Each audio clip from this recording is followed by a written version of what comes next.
Good morning friends, कैसे हैं आप सब।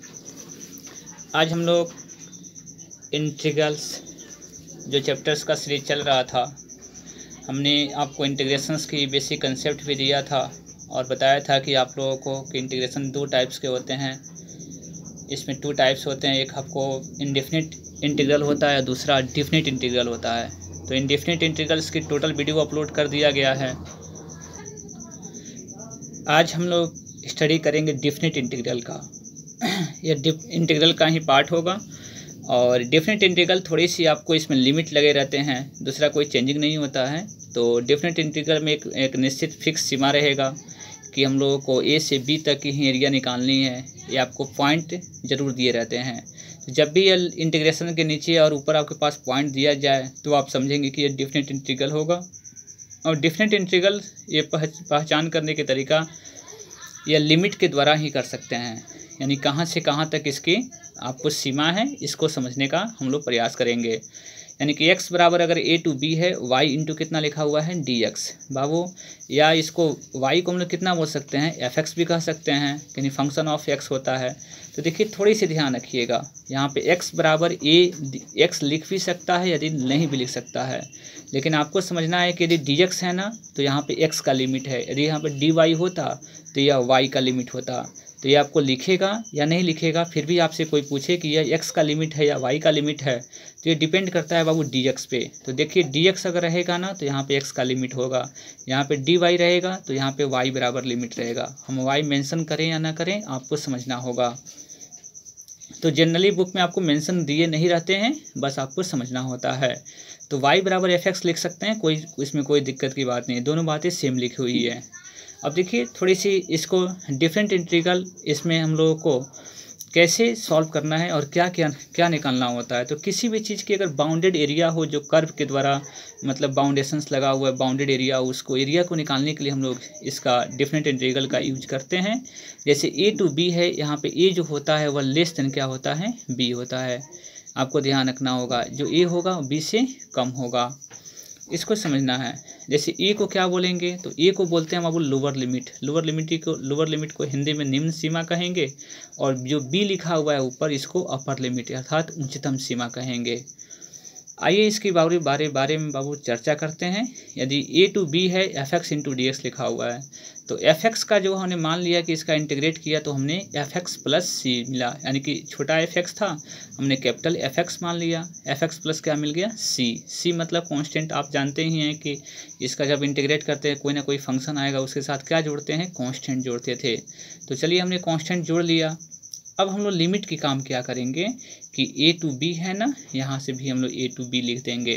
तो अब देखिए जहाँ जहाँ इसमें x रहेगा ना, वहाँ वहाँ क्या डालेंगे, b डालेंगे, क्योंकि जो a और b था ना, ये किसकी वैल्यू थी, ऑलरेडी आपके पास x की वैल्यू थी।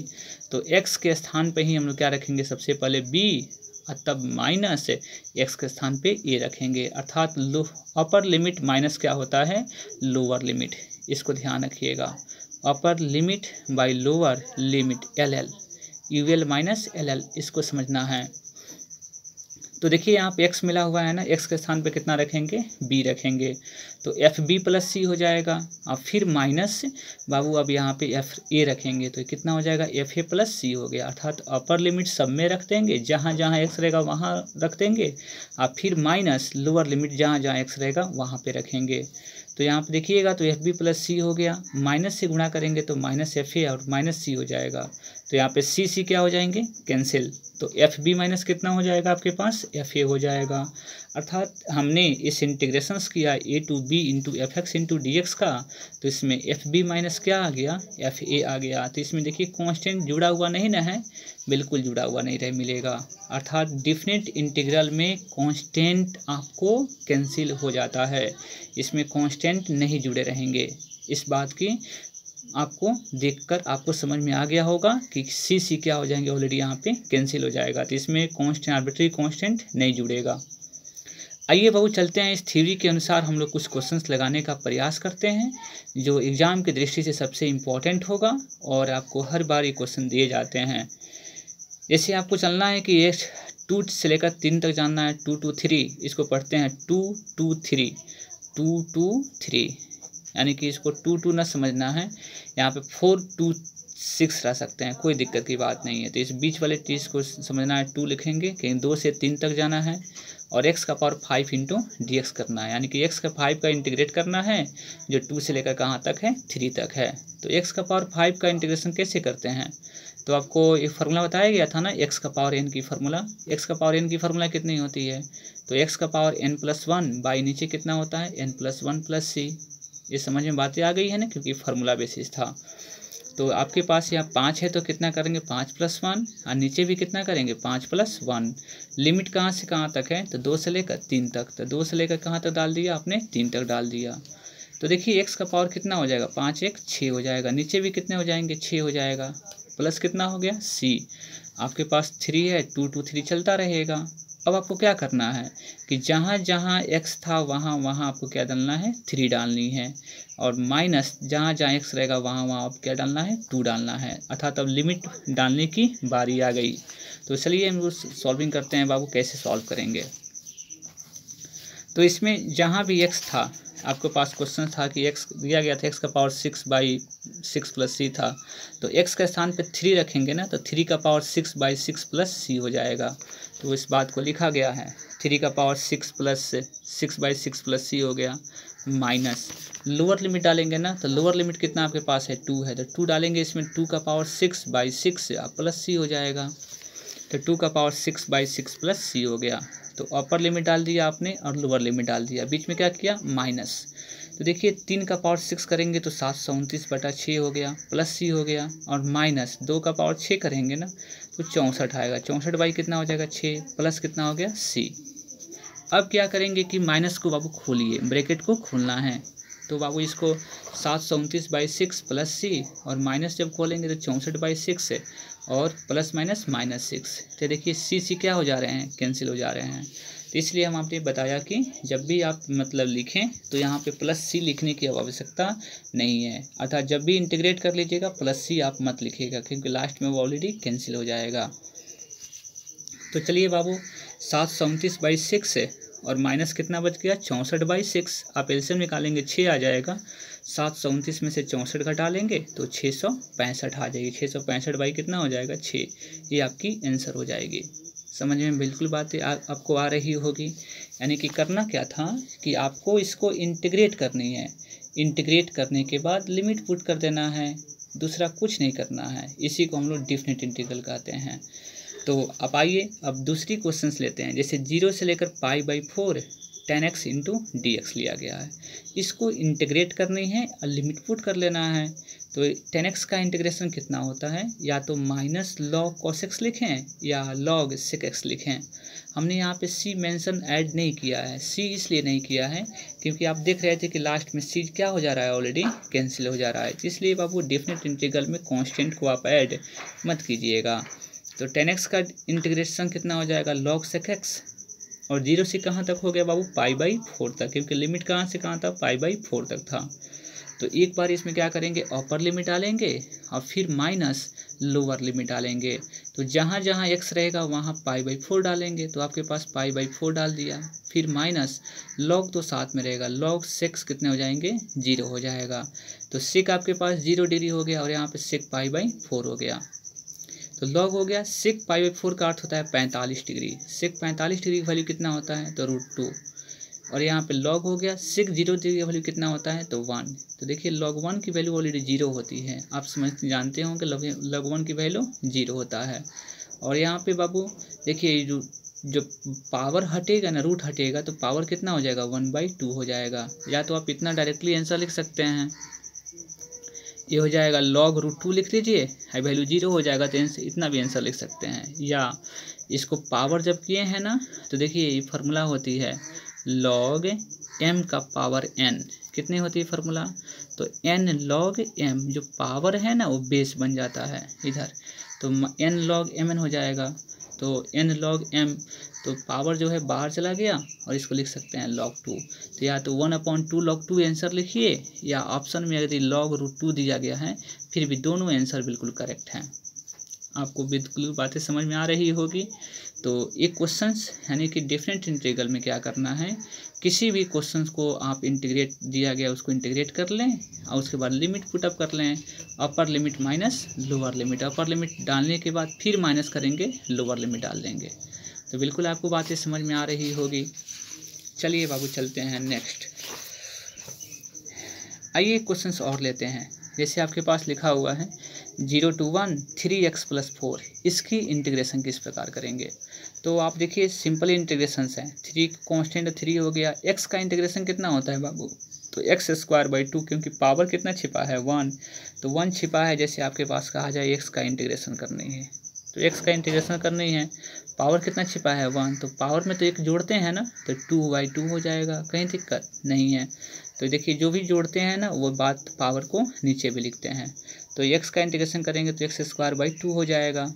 अब 4 का इंटीग्रेशन कितना होता है, तो 4x, क्योंकि आपको बताया गया था इनडेफिनिट इंटीग्रल में कि 4 का जब इंटीग्रेशन करते हैं तो 4 बाहर आ जाएगा, बचेगा यहाँ पे 1 × dx। और इसको देखेंगे ना तो x का dc 1 होता है, तो 1 का इंटीग्रेशन कितना हो जाएगा x, इसलिए बाबू यहाँ पे 4x लिख सकते हैं। तो 4 का इंटीग्रेशन कितना हो जाएगा 4x।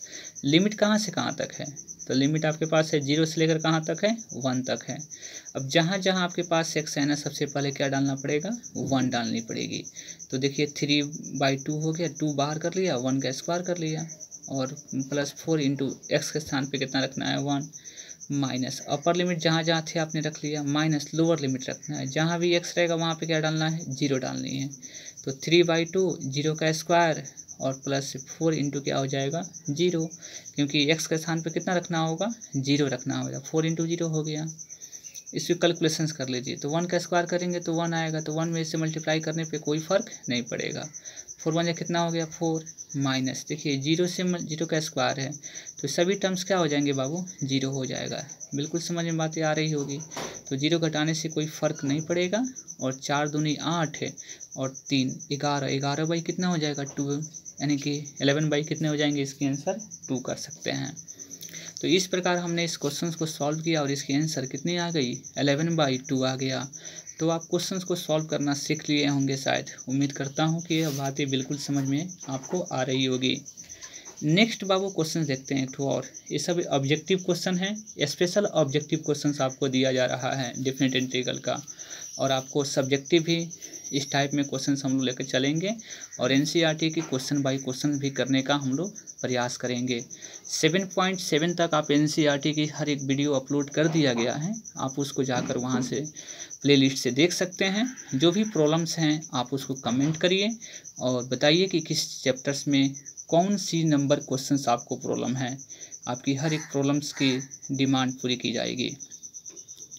आइए हम लोग चलते हैं बाबू ऑब्जेक्टिव कुछ क्वेश्चंस डेफिनेट इंटीग्रल का हमने शुरू किया है, और इसके बाद हम लोग एक्सरसाइज लगाने की 7.8 की एक्सरसाइज लगाने के प्रयास करेंगे। एक और क्वेश्चन है कि 0 to 1 है और 5 का पावर x है। तो देखिए 5 का पावर x का इंटीग्रेशन किस प्रकार करते हैं। तो आपके पास फार्मूला है a का पावर x। a का पावर x का इंटीग्रेशन कितना होता है, तो a का पावर x बाई कितने होते हैं बाबू log a। इसको समझना है, क्लियर हो गया ना। यानी कांस्टेंट का पावर यदि x रहेगा तो उसका इंटीग्रेशन a का power x by log a होगा। अब इसको इंटीग्रेट कैसे करेंगे, तो देखिए काम करेगा a का पावर x का, तो a का पावर x हो गया बाई कितना हो गया log a। तो log a कितना आपके पास 5 है ना, इसलिए log 5 लिख सकते हैं। तो a का पावर x बाई log 5 हो गया। कहाँ से कहाँ तक लिमिट है, देखिए 0 से लेकर कहाँ तक है 1 तक है, तो 0 से लेकर 1 तक डाल दिया। इसमें कांस्टेंट बताइए कौन है, तो 1/log 5 जो है ना ये कांस्टेंट है, इसको बाहर कर लेते हैं।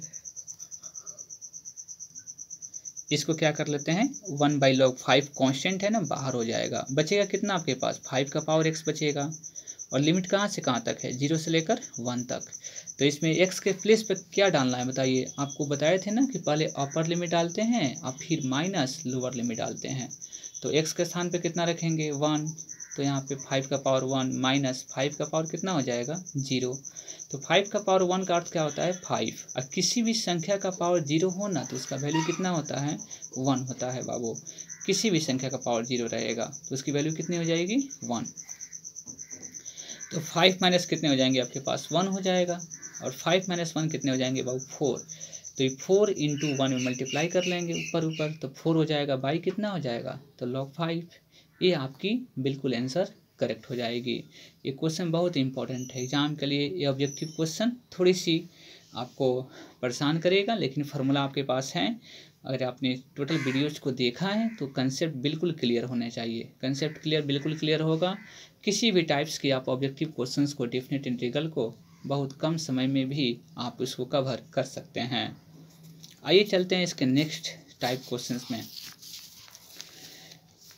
आइए क्वेश्चंस बाबू हमने लिया है कि 0 से लेकर π/2 तक इसका इंटीग्रेशन किस प्रकार करेंगे यदि sin स्क्वायर x होगा तो आपको बताया गया था कि इंटीग्रेशन में यदि sin स्क्वायर अगर होता है ना तो इसकी फार्मूला ही होती है, sin स्क्वायर x की फार्मूला होती है कितना 1 माइनस cos 2x बाई कितना होता है 2।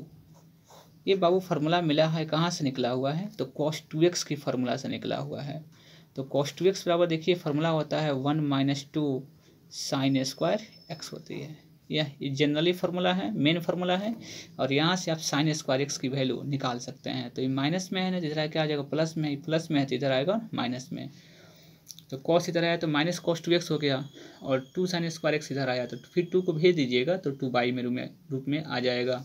अर्थात sin स्क्वायर x का इंटीग्रेशन जब तक फार्मूला नहीं लगाएंगे, क्योंकि चैन रूल तो इंटीग्रेशन में होता नहीं है, इसलिए sin स्क्वायर x का इंटीग्रेशन करना है तो इस फार्मूला को आपको पुटअप करना होगा। जहाँ भी आपको sin स्क्वायर x इंटीग्रेशन में आएगा तो आप 1 minus cos 2x by 2 put up करेंगे, तब इसको हम लोग क्या करेंगे इंटीग्रेट करेंगे। तो देखिए यहाँ पे 1/2 या 1/2 2 कॉन्स्टेंट है तो बाहर आएगा तो 1/2 हो जाएगा, 0 to π/2 हो गया। बचा कितना इसमें तो 1 माइनस cos 2x हो गया। अब देखिए 1 का इंटीग्रेशन कितना होता है तो 1 का इंटीग्रेशन अब कितना हो जाएगा x हो जाएगा।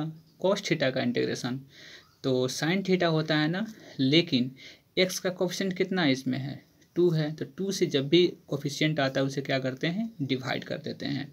यदि यहाँ 5x होता है तो 5 से डिवाइड करेंगे, लेकिन 2 आया है तो 2 से डिवाइड कर लेंगे। आपकी इसकी इंटीग्रेशन क्लियर हो गया। 1 का इंटीग्रेशन x और cos 2x का इंटीग्रेशन sin 2x बाई 2 लिखेंगे। लिमिट कहाँ से कहाँ तक है, लिमिट 0 से लेकर π/2 तक है। अब देखिए इसमें जहाँ जहाँ भी अगर x रहेगा वहाँ क्या डालना पड़ेगा, सबसे पहले π/2 तो π/2 डाल दिया, फिर यहाँ पे साइन 2 इंटू, देखिए 2 इंटू एक्स के स्थान पे π/2 डालनी है, केवल x के स्थान पे, तो 2 इंटू π/2 हो गया, बाई कितना हो गया 2। हमने अपर लिमिट सब में डाल दिया, फिर माइनस लोअर लिमिट डालेंगे, तो जहाँ भी x रहेगा वहाँ पे 0 डालेंगे तो 0 हो गया। फिर यहाँ पे साइन 2 इंटू 0 बाई कितना हो गया 2। तो यहाँ पे देखिए 1/2 तो चल रहा था ना, इसकी कैलकुलेशंस करनी है तो 2 क्या हो जाएंगे बाबू कैंसिल। साइन पाई का अर्थ होता है बाबू साइन 180 डिग्री। साइन पाई का वैल्यू होता है बाबू 0, जो 0 डिग्री का वैल्यू होता है ना वो 180 डिग्री का वैल्यू होता है। तो बिल्कुल आपके पास साइन 180 डिग्री का वैल्यू कितना होता है 0। तो ये टर्म्स बिल्कुल 0 हो जाएगा, तो 0/2 करेंगे तो 0 हो जाएगा। इसमें क्या बचा π/2 बचा। लेकिन यहाँ पर भी थोड़ा देख लें, यह हो जाएगा 0 आपने डाला था तो 0 था, और साइन 0 आएगा, साइन 0 का वैल्यू 0 होता है, तो टोटल कहानी आपकी 0 हो जाएगी, इसलिए 0 लिख दिया गया है। और इसमें π/2 बचेगा, ये तो टर्म्स 0 हो गया। कितने हो जाएंगे आपके π/2 दूनी कितने हो जाएंगे 4 हो जाएंगे, अर्थात π/2 कितने हो जाएगा आपके पास 4। यही आपकी आंसर हो जाएगी। अर्थात हमने क्वेश्चंस लिया 0 to π/2 और साइन स्क्वायर x का इंटीग्रेशन किया डिफरेंट इंटीग्रल में, तो इसकी आंसर कितनी मिल गई हमारे पास π/4 मिल गया। अब आते हैं बाबू एक और एग्जाम्पल लेते हैं। जितना भी एग्जाम्पल आप सॉल्व करेंगे उतनी आपकी कंसेप्ट क्लियर होती चली जाएगी। आप लोगों को घबराना नहीं है, पेशेंस रखना बहुत ज़रूरी है। मैथ्स में पेशेंस रखिए, आपको बिल्कुल हर बातें समझ में धीरे धीरे आ जाएगी। जैसे e का पावर x करना है, a to b करना है, हम लोगों को इंटीग्रेट करना है, तो e का पावर x का इंटीग्रेशन कितना होता है, e का पावर x ही होता है। लिमिट कहाँ से कहाँ तक है तो a से लेकर b तक है। तो पहले upper limit minus lower limit, upper limit डालेंगे तो x के स्थान पे b रखना होगा, तो e का पावर b, अब माइनस कितने होते हैं e का पावर e हो जाएगा। बिल्कुल क्लियर हो गया, बिल्कुल छोटी क्वेश्चन है। एक तो क्वेश्चन और आइए, जैसे 1 to 2 हो 1/x इंटू dx लिखा हुआ है, तो 1/x का इंटीग्रेशन कितना होता है तो log x होता है। ये तो फार्मूला है ना। यहाँ पे आपकी 1/x का इंटीग्रेशन कितना हो जाएगा, log x हो जाएगा। कहाँ से कहाँ तक है, तो 1 से लेकर 2 तक, 1 से लेकर 2 तक चला गया। फिर आपको upper limit minus lower limit, तो अपर लिमिट जब डालेंगे तो यहाँ पे हो जाएगा log 2 और माइनस log 1 हो जाएगा। log 1 का वैल्यू कितना होता है 0, तो log 2 की वैल्यू log 2 ही रख लेंगे। इसके log 2 की जनरली वैल्यू जो पॉइंट में होती है उसको लिखने की आवश्यकता नहीं है, आपकी आंसर बिल्कुल इतना ही log 2 ही दिया रहेगा, कहीं दिक्कत नहीं है। अब आते हैं बाबू दूसरी टाइप क्वेश्चंस में। जैसे एक क्वेश्चन आपके पास दिया गया है, जैसे i बराबर 0 to कितना है 4 है, x प्लस ई का पावर 2x, इसका इंटीग्रेट कैसे करना है। तो देखिए, तो सबसे पहले x का इंटीग्रेशन करेंगे तो एक्स स्क्वायर बाई कितना हो जाएगा 2, और ई का पावर 2x का इंटीग्रेशन तो ई का पावर 2x बाई 2 हो जाएगा, क्योंकि x का कोएफिशिएंट कितना आपके पास है 2 है। तो ई का पावर x का इंटीग्रेशन तो ई का पावर x होता ही है, लेकिन यदि कोएफिशिएंट हो ना तो उससे भाग कर देंगे। कहाँ से कहाँ तक चलना है, 0 से लेकर 4 तक, 0 से लेकर 4 तक चलेंगे। अब देखिए अपर लिमिट डालनी है, जहाँ जहाँ x रहेगा वहाँ वहाँ 4 डालनी है। तो ये आपके पास आप एलसीएम समझ रहे होंगे, 2 हो जाएगा एक्स स्क्वायर प्लस ई का पावर 2x, 0 to 4 हो गया। इसमें 2 जो कांस्टेंट है बाहर कर लीजिएगा तो बचेगा कितना एक्स स्क्वायर, और ई का पावर 2x हो गया। तो सबसे पहले 4 रखनी है, तो 4 रखेंगे सब में बाबू, तो 4 का स्क्वायर और प्लस ई का 4 दूनी कितना हो जाएगा 8 हो जाएगा। क्लियर हो गया। अपर लिमिट माइनस 0 जब डालेंगे ऊपर में ना तो 0 का स्क्वायर करेंगे तो 0 हो जाएगा, और प्लस ई का पावर बाबू 0 हो जाएगा, क्योंकि इसमें मल्टीप्लाई करेंगे ना तो 2 इंटू 0 कितना हो जाएगा 0, और ई का पावर कितना हो जाएगा 0 हो जाएगा। तो आपको बातें समझ में आ रही होगी। ये 2 को कांस्टेंट को बाहर निकाल लिया गया, अपर लिमिट डालें और फिर बाबू लोअर लिमिट डाल दिए, बीच में क्या रहेगा माइनस 1/2 चलता रहेगा, 4 चौके कितने हो जाएंगे 16, ई का पावर 8 हो गया। और किसी भी संख्या का पावर 0 बाबू करेंगे तो ये 0 हो जाएगा, लेकिन यहाँ पे किसी भी संख्या का पावर 0 कितना होता है 1 होता है। कुछ भी हो उसका पावर 0 लगा हुआ है तो कितना होगा 1 होगा, तो यहाँ पे 1 आएगा तो -1 हो जाएंगे बाबू। समझ में बातें आ रही होगी। अब 16 में से 1 घटा लेना है, 16 में से 1 घटाएंगे कितना मिलेगा 15, और ई का पावर कितना आपके पास है 8 है, बाई नीचे कितना चलता रहेगा 2, तो यहाँ पे 15 कैलकुलेशन कर लेंगे, 15 प्लस ई का पावर 8 बाई कितना हो जाएगा 2, यही आपकी आंसर हो जाएगी।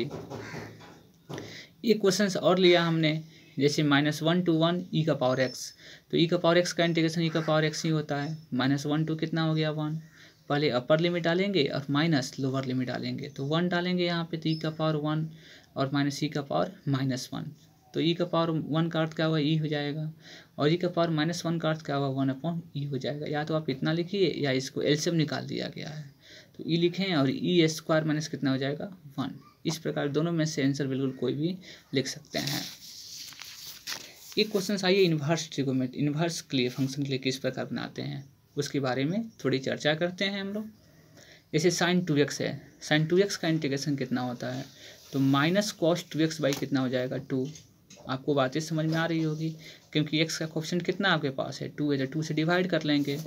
0 से लेकर कहाँ तक चलना है π/4 तक, लिमिट आपके पास दिया गया है।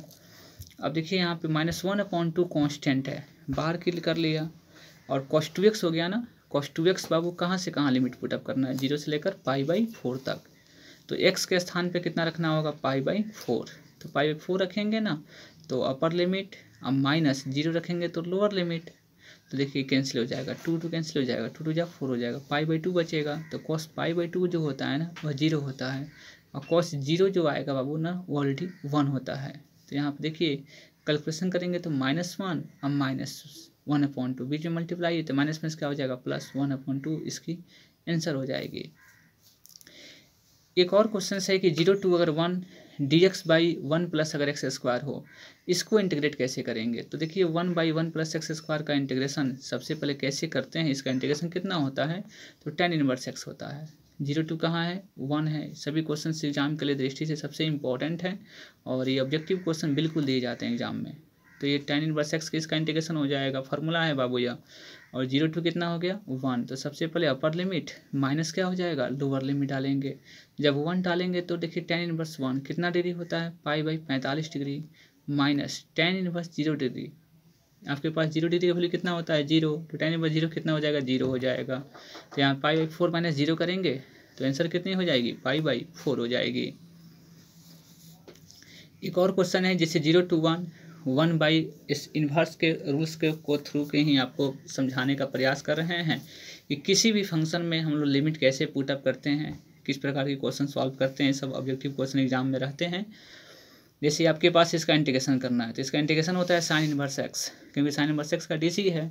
0 to कितना रखना है 1, तो जहाँ अपर लिमिट है अपर लिमिट रखेंगे माइनस लोअर लिमिट रखेंगे, तो sine inverse 1 minus sine inverse 0। Sine में 1 कितना डिग्री होता है, तो पाई/2 होता है। साइन 0 डिग्री बाबू 0 हो जाएगा, बस पाई/2 माइनस कितना करेंगे 0, आंसर कितनी हो जाएगी, पाई/2 हो जाएगा। तो इस प्रकार आपने डेफिनेट इंटीग्रल की एक छोटी सी शुरुआत हमने आपके साथ की, और आपको एक बड़ी शुरुआत आप लोगों को डेफिनेट इंटीग्रल्स की अब चैप्टर वाइज आपको चैप्टर्स वाइज 7.8 से लेकर एनसीईआरटी की हर क्वेश्चन बाय क्वेश्चन एग्जाम्पल सहित आप लोगों को प्रोवाइड किया जाएगा। बस आप लोगों का साथ, आप लोगों की कमेंट का हमें हमेशा रहता है इंतज़ार। आप लोग साथ देने के लिए थैंक्स फॉर दिस, थैंक्स।